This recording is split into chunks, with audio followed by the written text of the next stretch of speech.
Is it rigged? The NBA draft. The NBA draft lottery. Is it rigged? I don't know. But I do know, actually.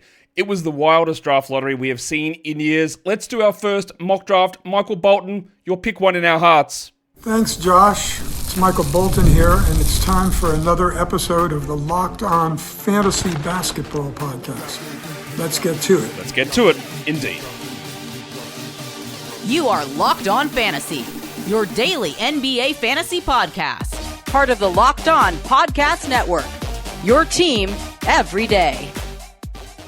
Hello and welcome to the Locked On Fantasy Basketball Podcast, brought to you by Basketball Monster. My name is Josh Lloyd and I'm sad.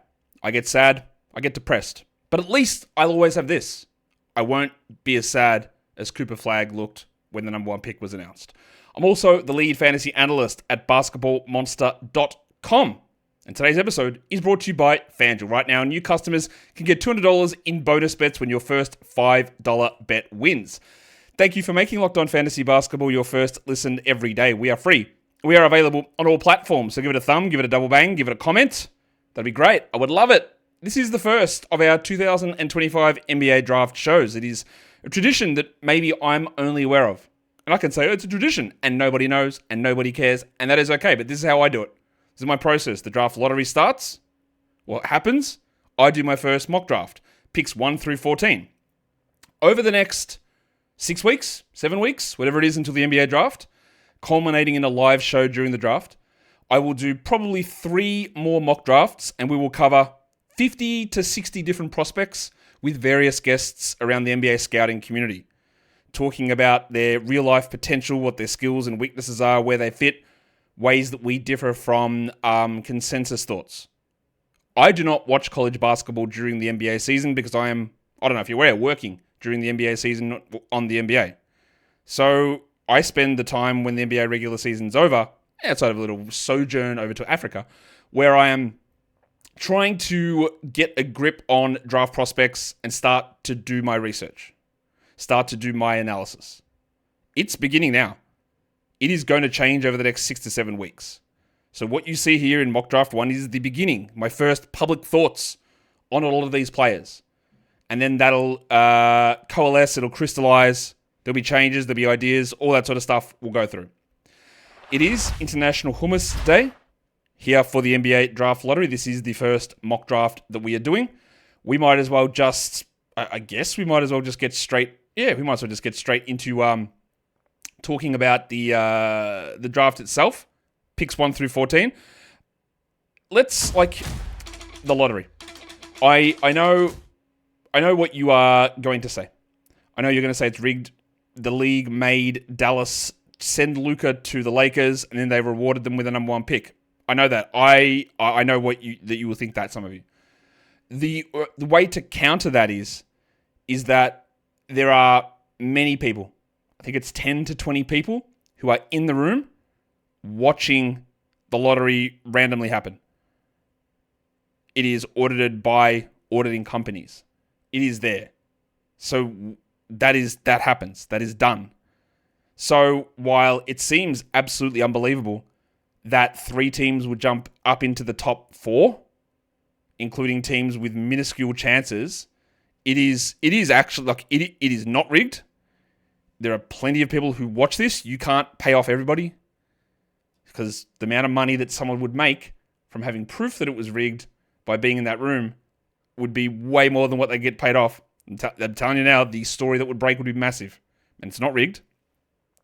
But it is a very weird situation with this lottery.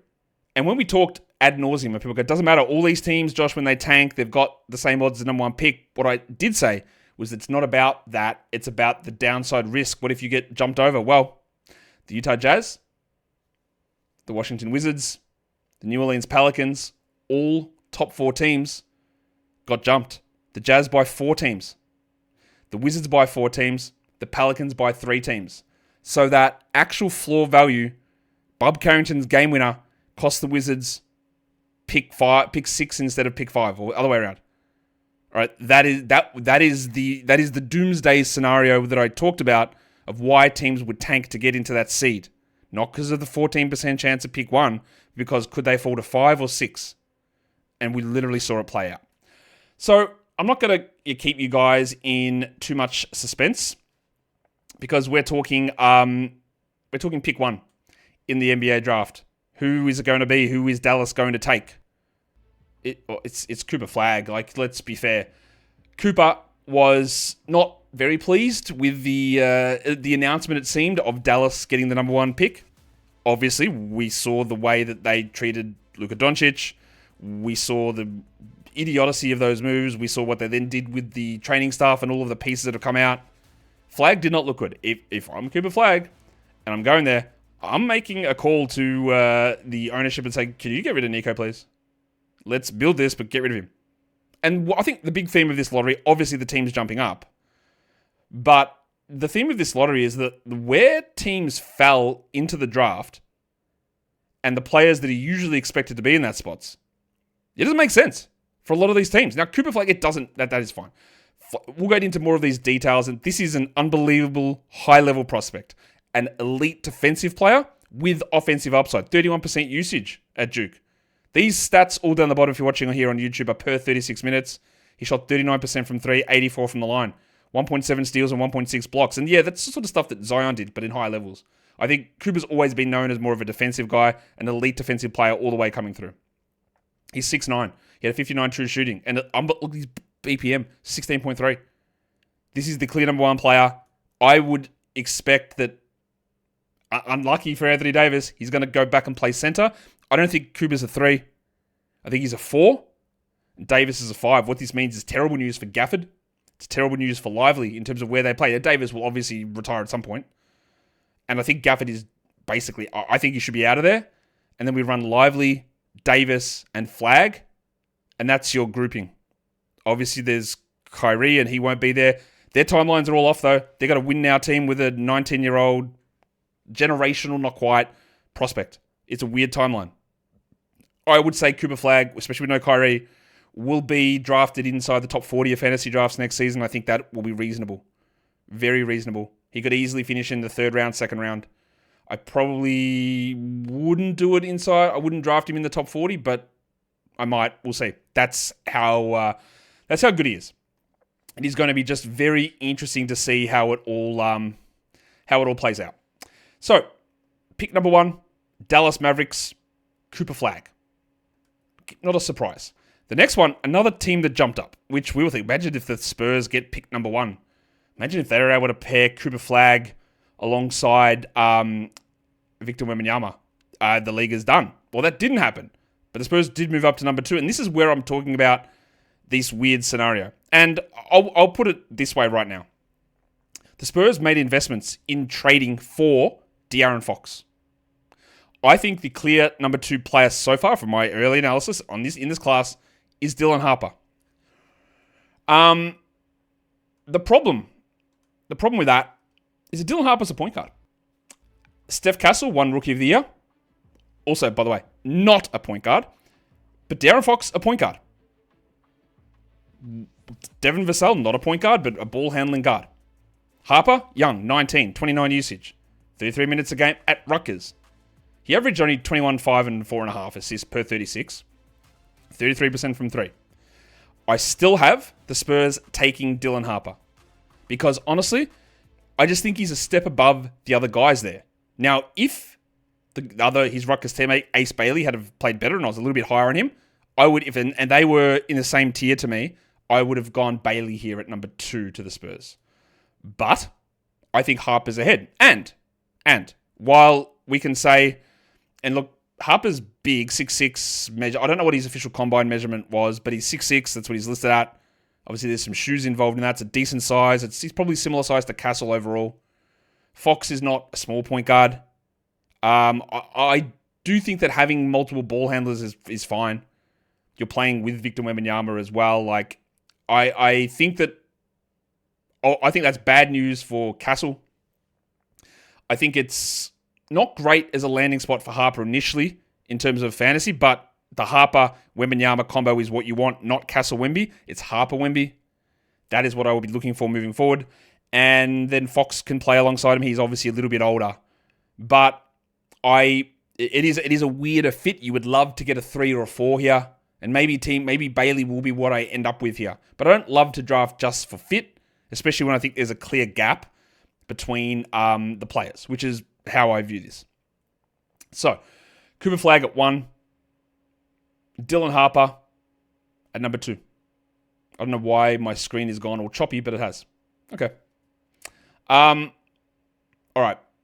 Let's come back. We've got 12 more picks to go through. The first ones are going to be the more of the in-depth discussions, I guess.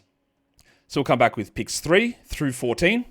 But today's episode, it is brought to you by Hungry Root. There's always something going on. It's busy season. You have kids' sport, you've got work, you've got school, you've got exams, you've got whatever it is.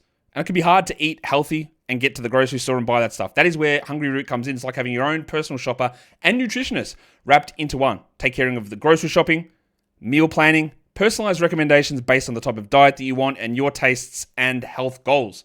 With their high quality and nutritious food, you can get those gut-friendly products. You can get the gluten-free, you can get the low-fat, you can get the green-based diet, whatever it is. Hungry Root can sort it out, get the items sent to you, and the meals come together in 15 minutes or less, giving you much more time for the things that you need to do, work, hobbies, relaxing, family, all of that stuff. So take advantage of this exclusive deal. Get 40% off your first box plus a free item in every box for life. Go to hungryroot.com/LockedOnNBA and use the code LockedOnNBA. That is hungryroot.com/LockedOnNBA. The code is LockedOnNBA for 40% off and a lifetime free item. Today's episode is also brought to you by Monarch Money. You check your bank account and you wonder, wow, did I lose a bunch of money because I traded away Luka Doncic? Well, I guess now we can get rewarded with a lottery, but that's not what Monarch Money does, not a lottery. It's just a great way to track your finances, but also build wealth. Monarch Money isn't just a budgeting app, it's a complete financial command center. You can track all of your accounts, investments, and spending in one place. So stop just managing your money and build your wealth. Instead of juggling multiple bank and investment apps, we all know that, they're all there. Like you create your little folder on your phone, and then you open it up, you log into each one. Monarch Money gets them all into one spot so you can view them all. You can track all of your assets, all of your liabilities, all of your spending in one place. So take control of your finances with Monarch Money. Use the code LockedOnNBA at monarchmoney.com for 50% off your first year. That is monarchmoney.com. The code is LockedOnNBA for half off for your first year. Okay, just to recap where we're at in the draft, we had Cooper Flagg at number 1 to Dallas. We had Dylan Harper at number 2 to San Antonio. So now it's time for the third pick, which, of course, if you're not aware, the Philadelphia 76ers not only kept the pick that could have gone to the Thunder if it fell outside the top 6, so their aggressive tanking worked. So I know there's going to be people saying, see, tanking doesn't work. Look what happened to the Jazz and the Wizards. You're not going, yeah, but look at this. Look at Philadelphia. It worked, yeah? That worked. Philadelphia tanked, got pick 3. I've got Ace Bailey going there, and I don't love it. Bailey listed 6'10". I believe he measured in like 6'8" today, which is not great. Plays the 3-4, and a guy that had some real shooting concerns this season. But when we're talking tiers, when we're talking where players fit in terms of that striation through the draft prospects, I think Bailey has to be this guy. He's young still. He has got plenty of room to improve. He was a highly touted prospect coming in. He played 33 minutes a game for Rutgers on the same team as Dylan Harper. The problem there is just so many things that are not good.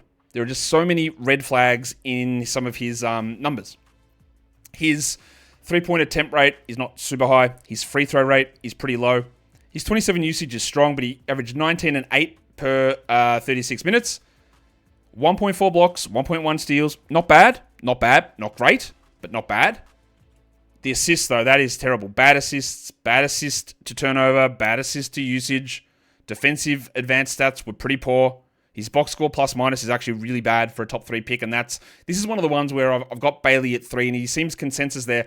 I'm not sure, and I think when we get through it and I go and talk and look and watch and do a lot more work on this, I actually think he will move down. So preliminary, I've got Ace Bailey at number 3. I think he will end up moving down. This is a very weird sort of draft to me. It's much better than last season, absolutely, no question about that.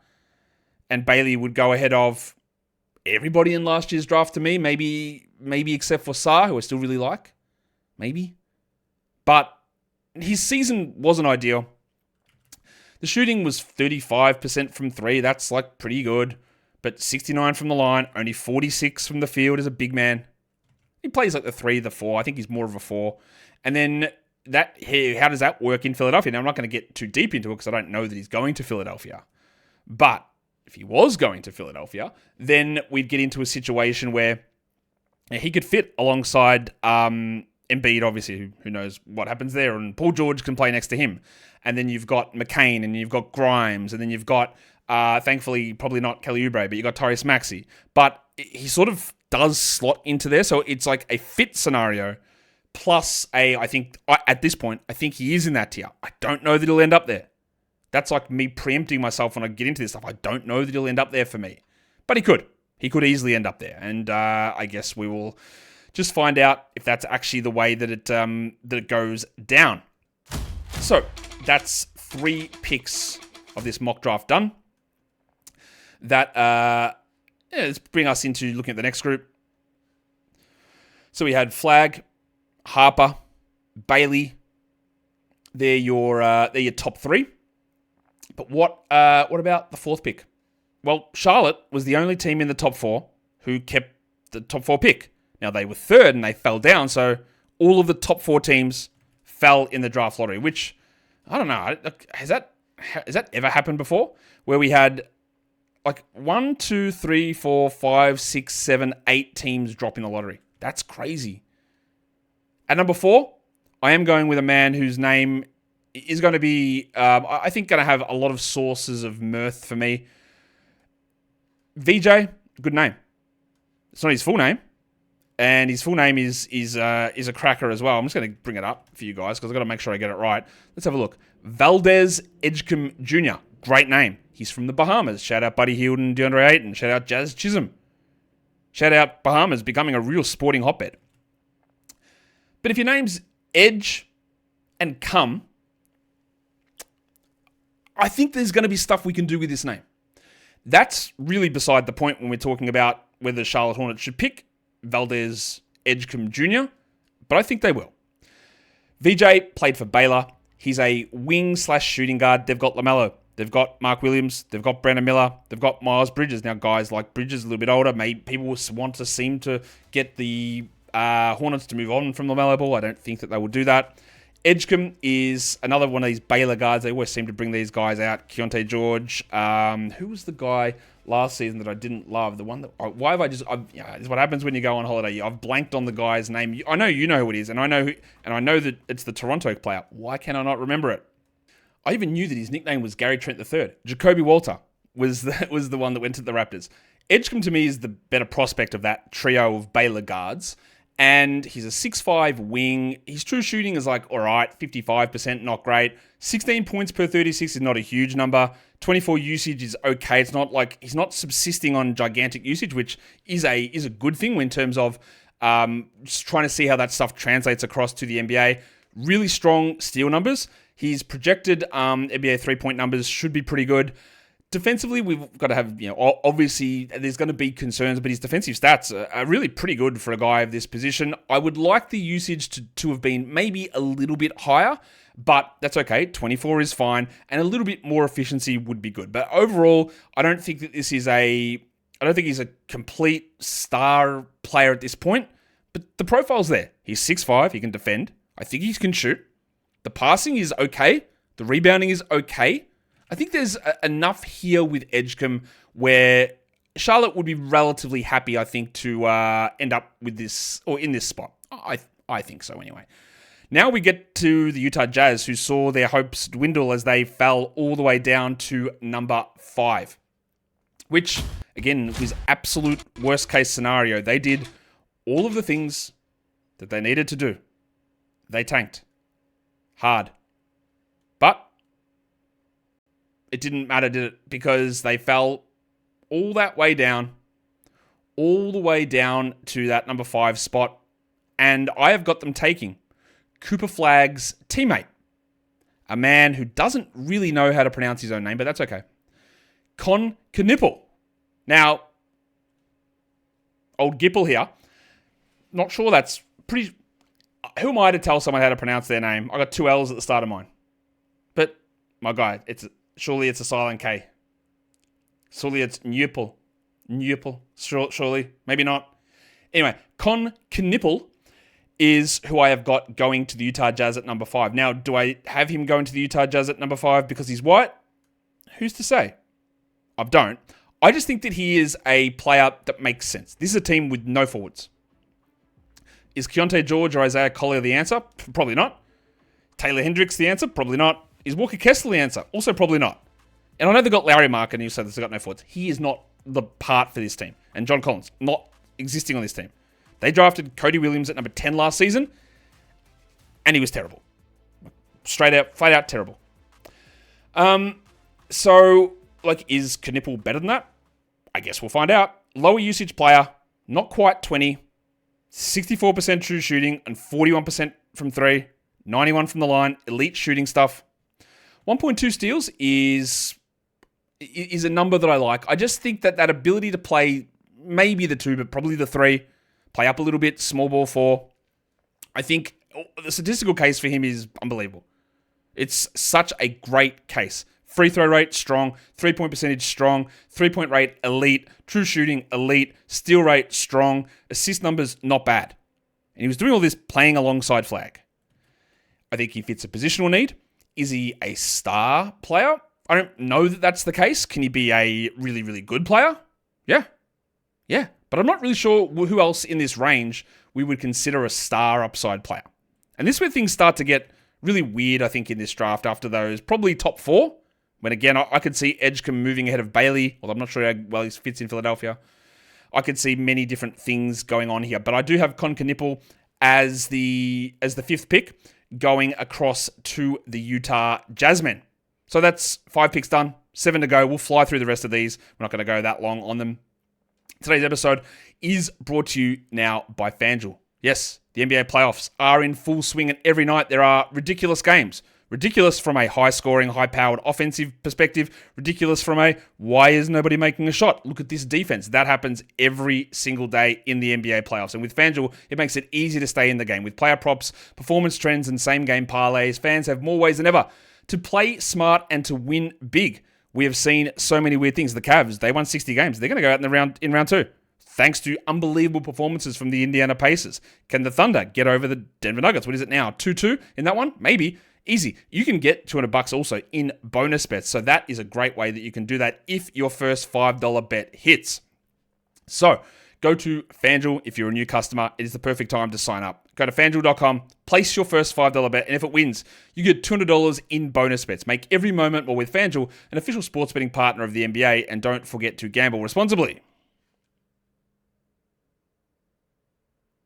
All right, as I test the gods of my computer to bring up those first 5 picks and show you without it completely freezing everything up, including what it's doing to me now. Number 1, there's the names. Yeah, and everything is going, I don't know what is going on here. Everything's going incredibly slow. Number 1, Cooper Flagg. 2, Dylan Harper. 3, Ace Bailey. 4, VJ Edgecombe. And number 5, Kon Knueppel. So now we are able to move out of that first 5 grouping, and we can now move into the 6th pick, which is the Washington Wizards. Thanks to Bub Carrington, they moved from 5 down to 6. Not Bub's fault. Obviously, he played to win the game. He did. But they fell from winning 18 games to picking at number 6. You can argue whether the lottery works or it doesn't work or whatever. But that's rough, man. That is rough. With Washington here, obviously, they've got Alex Sarr. You had performances from Bub. You had performances from Bilal Coulibaly. You had Keyshawn George. You even had Jordan Poole playing well this season. Sarr is the guy that I think is that future starter on a good team. The others don't know. Well, Jordan Poole's been a starter-level player on a good team, so we know that. On a championship team. It's the other guys we're not sure about. I've got Trey Johnson from Texas going at number 6 to Washington. Like Edgecombe, and a little bit like Knueppel. Johnson is a wing. He's 19, 29 usage at Texas. He played 35 minutes a game. He averaged these, again, per 36, 21 points a game. The thing that I'd be a little bit worried about in the statistical profile of Trey Johnson is the other stuff, which is a little bit it's a very shooting guard thing. Where are the rebounds? Where are the assists? Where are the pretzel monies? Like, that's the concern to me. The shooting numbers, elite. 40% from 3 on 7 attempts per 36, unbelievable. The 2-point numbers, not quite as good. True shooting of 56 is fine, which I think will actually be pretty good in the NBA. Usage, great. Box score plus minus, not bad. He's a 6'6 wing. There is shooting ability. There is scoring ability. Can he fit alongside Bub? Poole? Yes. Bilal? Yes. George? Yes. Sarr? Yes. The fit works. The player works. I could easily see him moving. I could see him moving ahead of Edgecombe, to be honest. I could see him. Bailey? Probably not. I do like Trey, but I'm a little bit worried about, can he defend? Can he pass? Can he do anything that's not scoring? Preliminarily, I'm pretty good with him. I think that he's going to turn into a good player. But there are still things that need to be worked on, obviously. So let's move across now and take a look at pick number 7, which was the New Orleans Pelicans. They fell all the way from number 4 down to number 7. And while they had some success last season, they've traded away... Let me rephrase that. They didn't have success winning, but success with their draft pick of Yves Missi, right? Is that the center you want next to Zion Williamson? Me? No, I don't believe so. Do they need a point guard? Well, sort of, but they've got DeJounte Murray. Yes, he's out for a season, but whatever. The guys who were sitting in this range, it was hard for me to find the perfect option here. There's going to be a name that you'll throw out and go, Josh, Jeremiah Fears. I don't like it. He's small. He can't shoot. I'll give you a spoiler. He's not in my lottery at this point. At this point. I don't have him in there. The player that I'm taking here, which I'm not certain how it works with Zion, and I think it could, is, and I'm going to have to make sure I'm pronouncing this correct, Kon Maluach. Could be wrong. Maluach. I've heard it a few times. I'm going to get it right. South Sudanese legend. He's 7'2", Maluach. And while he's not a shooter, so to speak, he did attempt some threes at Duke. I think he's bigger than Missi. I think Missi profiles as a backup center. He shot 25% on threes, hitting 0.2 a game. Not much. Can we develop that? Because he was a 71% field goal guy, but a 77% free throw guy. And I go, if you can block shots, you can rebound, you can space the floor a little bit, maybe you do work with Zion Williamson. Much more than Missi does, I think. I think. 74 true shooting, almost 10 BPM, big man, 7'2", 250 pounds. What it is to me is that, yes, Herb is there, Trey is there, Zion is there, CJ is there, DeJounte will be there. Who knows where they all fit and all the pieces and all that stuff.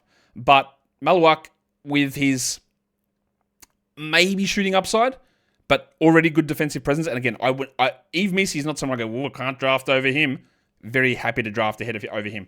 I don't think that he is that good. I think he could be a serviceable backup center, but I think Maluach can be much better. I really hope that I'm not mispronouncing that horribly. I do fear that I am. I hope not, but I do fear it. So that's our next. Well, that's our pick 6 and 7 as I'm losing my mind. We're going to go through the rest of these picks now. I haven't done those full player profiles on any other players at this stage, so that's where we're at now. With that, so let's just bang through the rest of this mock draft because the Brooklyn Nets fell to number 8. Their team doesn't really have that star piece. Cam Thomas isn't it. D'Angelo Russell's not it. Noah Clowney's not it. Nick Claxton's not it.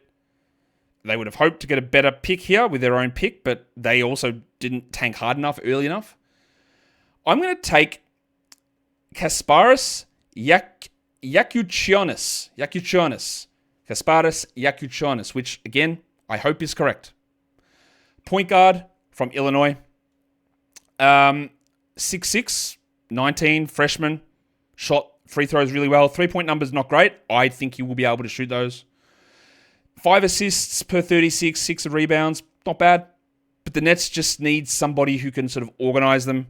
And I think Yakuchionis is the guy at this stage. I am not sold on this. I could easily see, Jeremiah Fears, another point guard. I think too small. Can't shoot. Not really excited by it. I could see someone like Nolan Traoré. Nolan Traoré could jump up there. I was big on Traoré before the season started, and I feel like, again, French guys, I'm screwing that up. I think I'm trying to put the right amount of accent on it.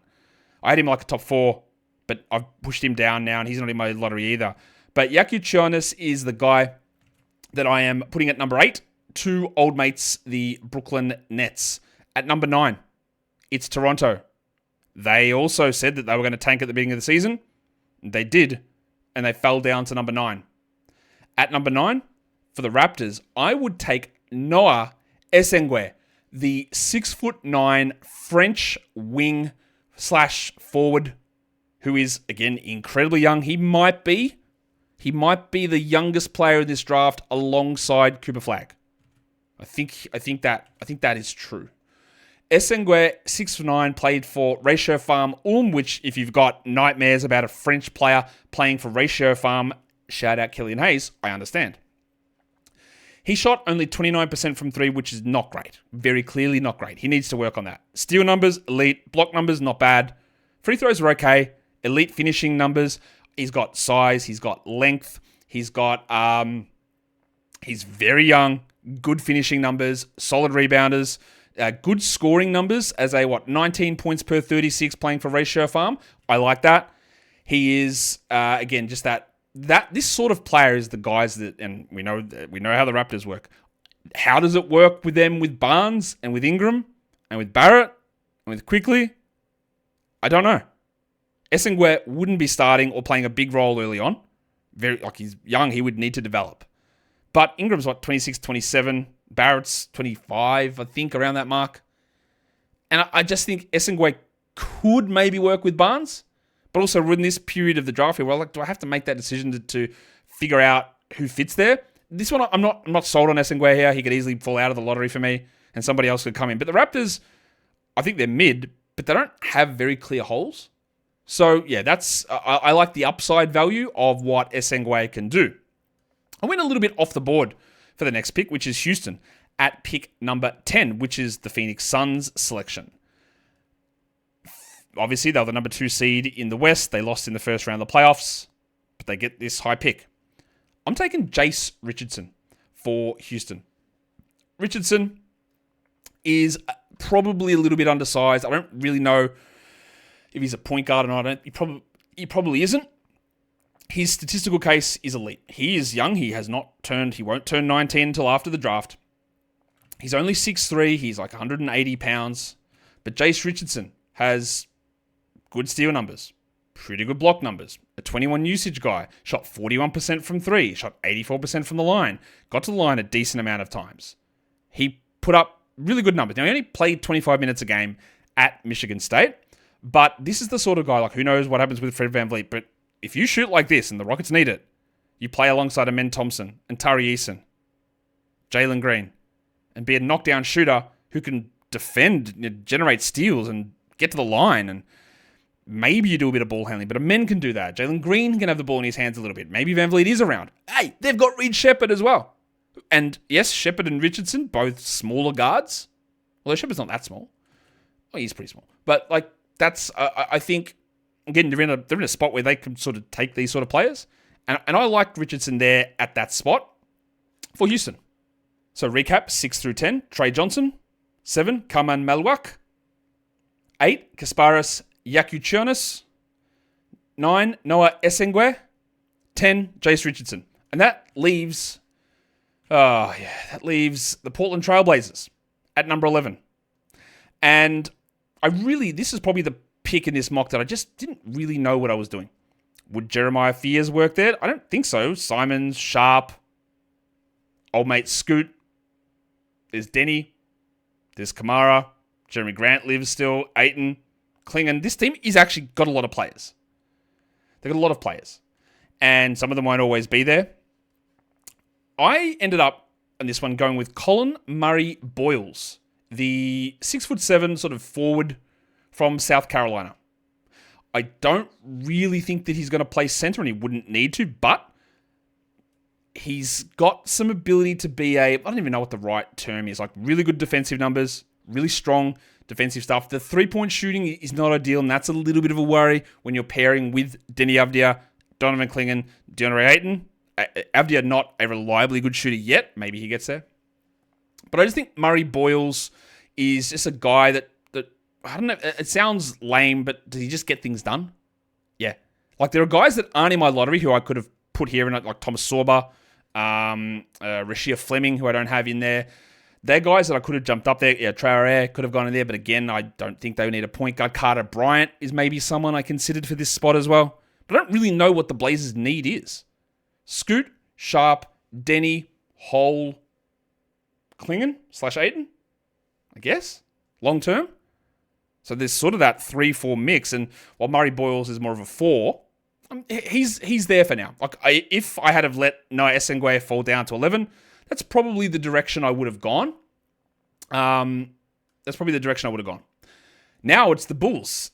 Anti-tank legends. They've already got their core, their future stars in Josh Giddey and Kobe White. Well, they get pick number 12, and at pick 12, I'm going to take Liam McNeely, a wing 6'8" from Connecticut.